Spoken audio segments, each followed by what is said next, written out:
Down. Go to 6. Yeah? Sure, feel work. Good. Heart rate. 121. Love it. So why do you think your heart rate is staying the same if you're feeling a 6? General fatigue? Yeah. Yeah, it's kind of getting to a stage where your body is starting to get tired, but the actual demands on your heart haven't increased that significantly. There is something that you'll see often in endurance training, which is a cardiac drift. So slowly your heart rate will creep up, even though you haven't increased anything significantly. If we were going for a lot longer, we would see that increasing for sure. Simply because the body eventually starts to create demands on the heart and the heart reacts, right? But generally speaking, you can hold a pretty good steady state for a while, as you've seen, even when you start to feel like you're working a little bit harder, right? Yeah. Awesome. So we're at 22 minutes. Let's check in with your heart rate. 122. 122.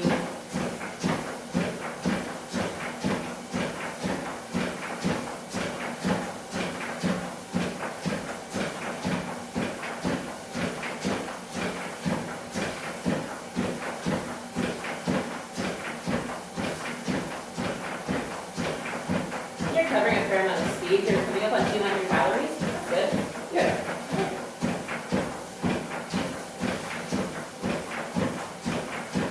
I don't even think we configured it for your weight, did we? Yeah, okay.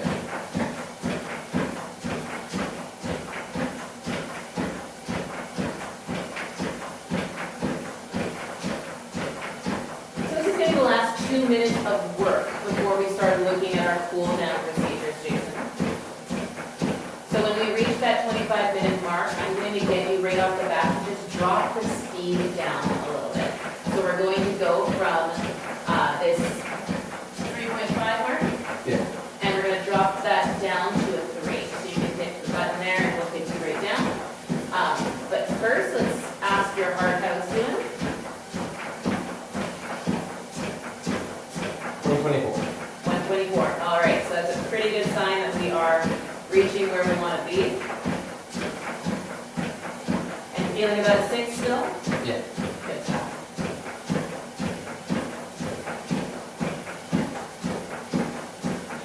So we'll first drop some speed down, and then we'll work on bringing the incline down. That will bring you down to an actual walk, okay? I'm going to get you to give me your heart rate at 1 minute, 3 minutes, and 5 minutes, just to make sure that it is dropping properly the way that we expect it to, and we release the workload a little bit. And then we'll do some passive recovery where we just have a seat and keep monitoring it for another couple of minutes, okay? Awesome.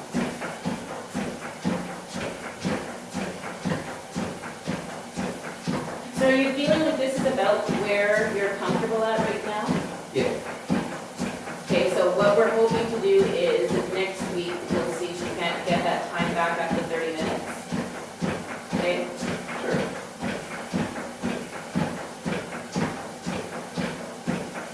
But if you're not comfortable with that, we can always just stay at 25 for a few until you get used to it. Okay? Yeah. Are you feeling it getting easier than it used to be? Yes. Awesome. And let's do one more heart rate check-in just because we can, coming up on 25 minutes. 124. 124, perfect. Let's drop that down to 3 miles per hour.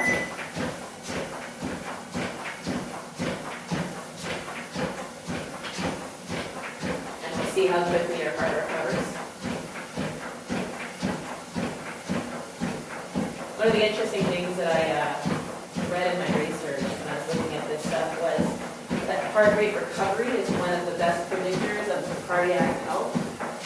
It's not actually as important what your resting heart rate is as long as it's in that normal range, but how quickly your heart recovers is actually a really good indication of how strong your heart is and how good it is. I just thought that was interesting. I'm full of interesting knowledge. Yes.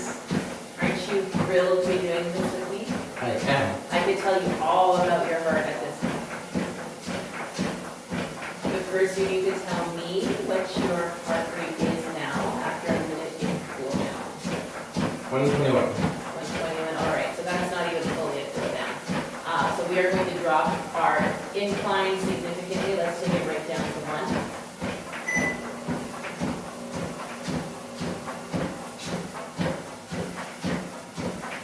Yeah, so I didn't drop your workload enough there. My apologies for that. That's okay. We'll see what happens after this 1 minute. We'll call this minute 1 of the cool down, okay?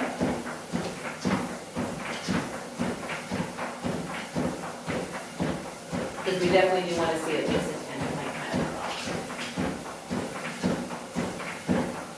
What's your rate of residual exertion now? How are you feeling? At 5? But maybe 6. 5, maybe 6, okay. Close to that.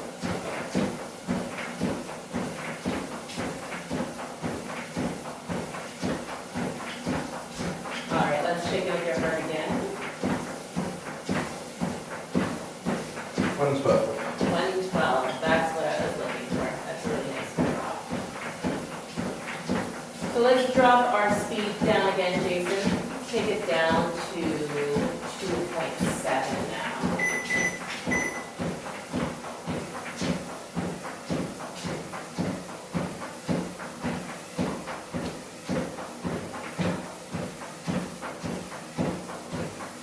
I'd like to see us get the heart rate underneath 100 beats per minute before I'm comfortable with stopping activity, okay?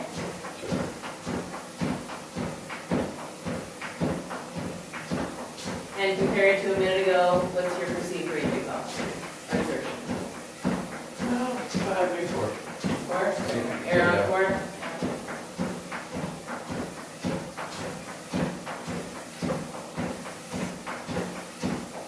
All right, let's take a look at it again.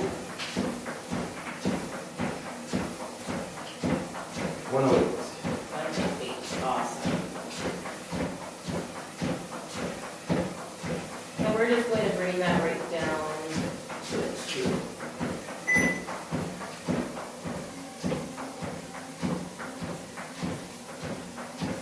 So we've got about a minute and a half left in our cool down. I really like that you didn't seem to have any difficulties talking to me, Yeah. right? Which is good. That's kind of what we're looking for at this stage of endurance, is that you're able to carry on a relatively coherent conversation and not be catching your breath or gasping for words, right?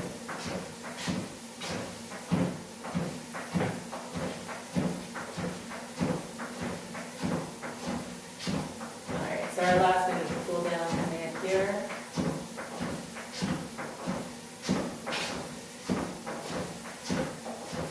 One more 5. 4. 4, there you go.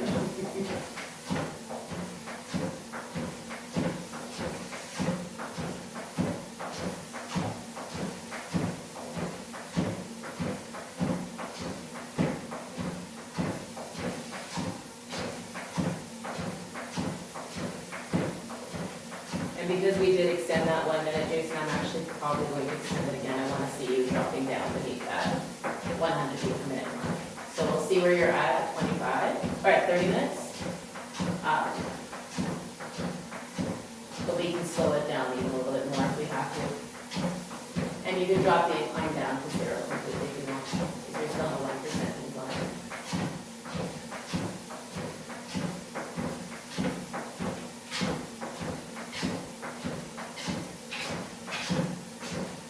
And then you Awesome, that's what I like to see.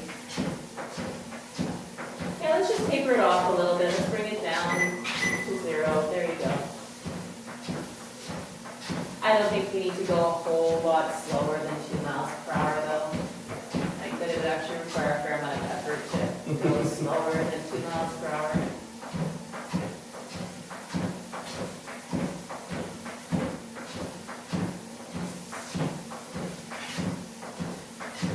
Lift your feet.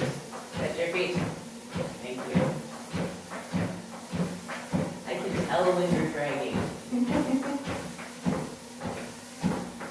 All right, last time before we move on to our last phase. 96.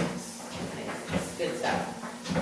All right, Jace, when you're ready, you can turn the treadmill off and come